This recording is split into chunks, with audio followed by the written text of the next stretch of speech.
Dans la pratique d'aujourd'hui, je vais vous lire un enseignement de Longchenpa, grand maître bouddhiste tibétain de l'école Nyingmapa du XIVe siècle, qui a profondément influencé le Dzogchen.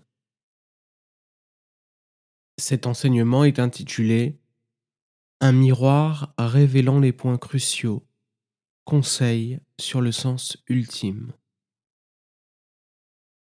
Lors de cette pratique, je vous invite simplement à être à l'écoute de chaque phrase. Mettez votre intellect de côté et suivez les instructions de manière intuitive. Prenez conscience des silences entre chacune d'entre elles, ainsi que du silence dans lequel chacune d'entre elles apparaît et disparaît. Prenez conscience de celui qui écoute. Habitez le moment présent et voyez ce qu'il se passe. Voyez ce que votre expérience vous montre. Longchenpa, un miroir révélant les points cruciaux, conseil sur le sens ultime.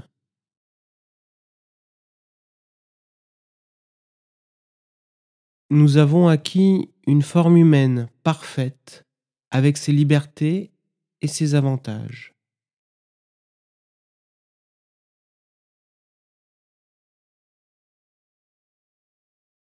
Nous avons rencontré les précieux enseignements du Mahayana.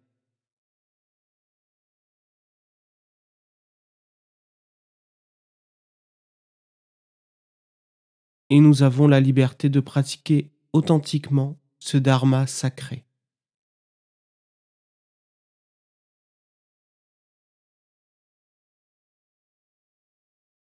Ainsi, en ce moment, ne gaspillons pas nos vies dans des poursuites sans signification, mais travaillons vers le but authentique et durable.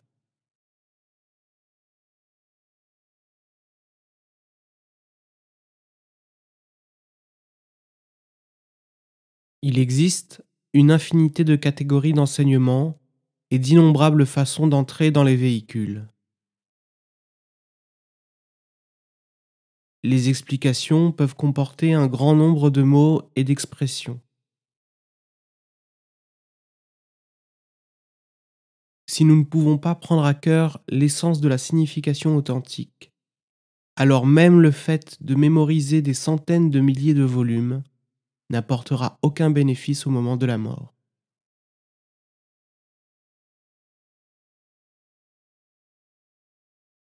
En apparence, nous pouvons avoir des connaissances illimitées, toutes dérivées de l'étude et de la réflexion. Mais si notre caractère fondamental n'est pas en accord avec le Dharma, nous ne pourrons pas dompter l'ennemi, les émotions destructrices.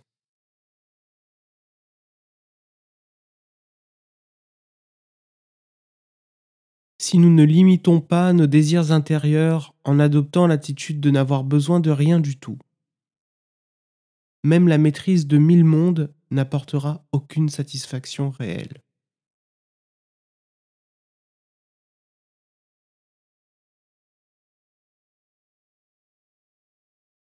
Si nous ne nous préparons pas à l'incertitude du moment de la mort, nous n'atteindrons pas le grand objectif, celui dont nous aurons sûrement besoin à notre mort.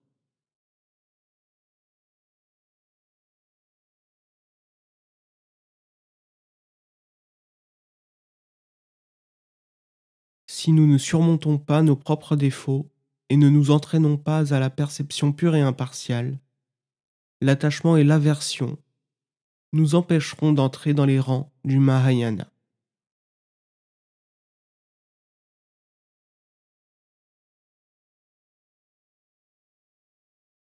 Si nous ne faisons pas de pures prières d'aspiration avec une compassion et une bodhicitta incessantes, en sachant qu'il n'y a pas un seul être parmi les 3 royaumes ou les 6 classes qui n'a pas été notre mère ou notre père dans le passé, nous ne déverrouillerons pas le trésor de l'altruisme.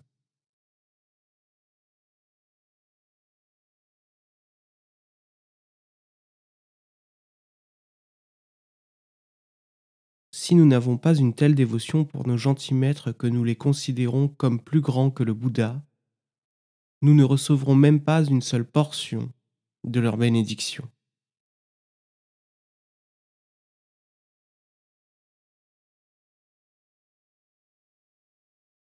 Si nous ne recevons pas véritablement de bénédiction, les tendres pousses de l'expérience et de la réalisation ne pousseront pas.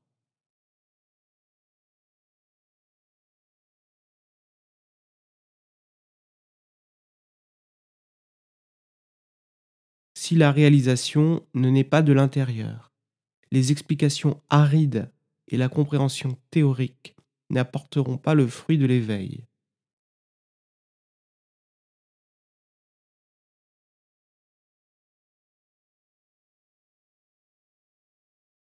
Pour dire les choses simplement, à moins de mêler notre propre esprit au dharma, il est inutile d'adopter l'apparence d'un praticien.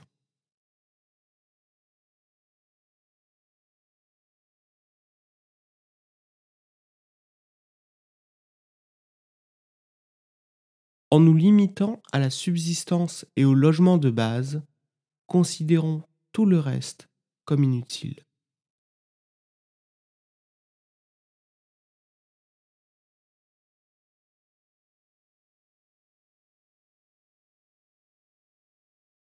Pratiquez le guru yoga, priez avec une attention soutenue et dirigez toutes les actions vertueuses au bénéfice de tous les êtres, vos propres parents.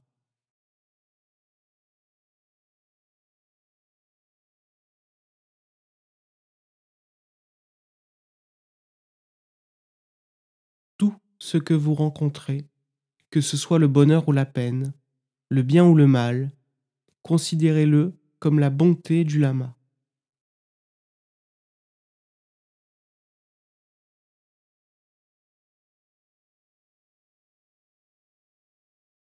Dans l'étendue où la connaissance de soi, Rigpa, surgit spontanément, libre de toute saisie, reposez-vous et détendez-vous, sans artifice ni fabrication.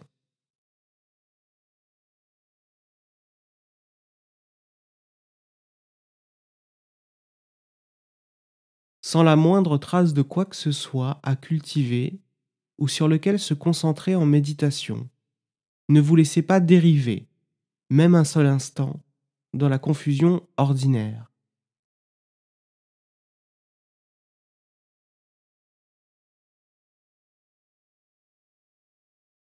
Au contraire, restez conscient et non distrait pendant toutes vos activités. Et entraînez-vous à reconnaître toutes les images, les sons et les expériences sensorielles comme le jeu de l'illusion.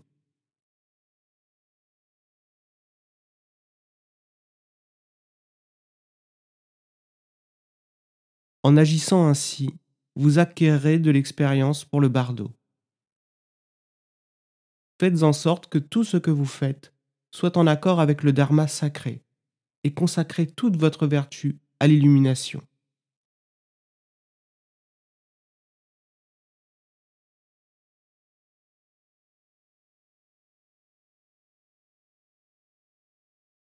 Si vous agissez ainsi, vous réaliserez la vision de vos lamas et serez au service des enseignements.